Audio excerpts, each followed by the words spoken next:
NHPC के अनुवादक के परीक्षा के पेपर के छोटे से एनालिसिस के इस सत्र में आपका स्वागत है। आज आप लोग एनएचपीसी की परीक्षा देकर के आए हैं।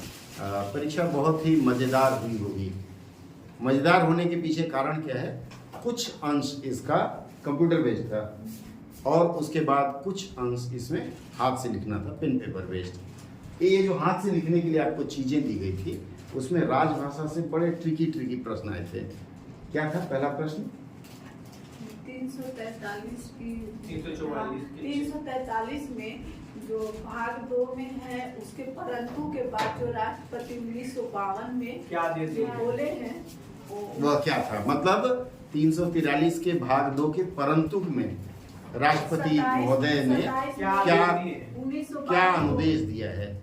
मतलब ये डिस्क्रिप्टिव था, ये आपको लिखना था, पेन से लिखना था। और ऐसा पेपर अब आने की संभावनाएं हर परीक्षा में बढ़ती जा रही है। अभी तक हमारे पास 4 विकल्प दिया जाता था कि ये नहीं तो ये नहीं तो ये, अक्कड़ बक्कड़ बम्बे वो हम लोग कर लेते थे, लेकिन इस बार इन्होंने चौंका दिया है और समय के साथ साथ बदलना है तो ऐसा करना पड़ेगा। और अनुवाद के लिए मैं शुरू से आपको बताता आया हूँ कि अब ट्रेंड बदला है। पिछले 3 सालों से आईसीएसई या सीबीएसई बोर्ड की कहानी की किताब से अंश दिया जाता है। देखिए, एक बंकू बाबू फ्रेंड है सत्यजीत रे की कहानी आपके सामने रखा हूँ, इसमें से आया था। देखिए, अच्छा, इसमें भी इन्होंने पूरी की पूरी कहानी नहीं कॉपी की थी। जैसे इन्होंने no one had ever seen Banku Babu get crossword नहीं था, कुछ और डाल दिया था, टेम्पर। ठीक है, टू टेल द ट्रूथ इसका मतलब है कि आप अगर आईसीएसई है ना, आईसीएसई बोर्ड के अंग्रेजी पुस्तक का अनुवाद करना शुरू करें तो आपकी 90% समस्या हल हो जाएगी। हर परीक्षाओं में यही आता है। अभी तो आज तो रिजर्व बैंक की भी परीक्षा थी, ठीक है। इसके अलावा सबसे बड़ी बात है कि आपको, जैसे मैं शुरू से बताता आ रहा हूँ ना, पेपर 2 की तैयारी डे 1 से आप लोग करिए। अगर इस तरह से तैयारी करेंगे तो मुझे लगता है आज आप लोगों ने बहुत अच्छा किया ना। क्या कहती हैं? निबंध आया था बाल श्रम, वन संपदा, व्यायाम और जीवन।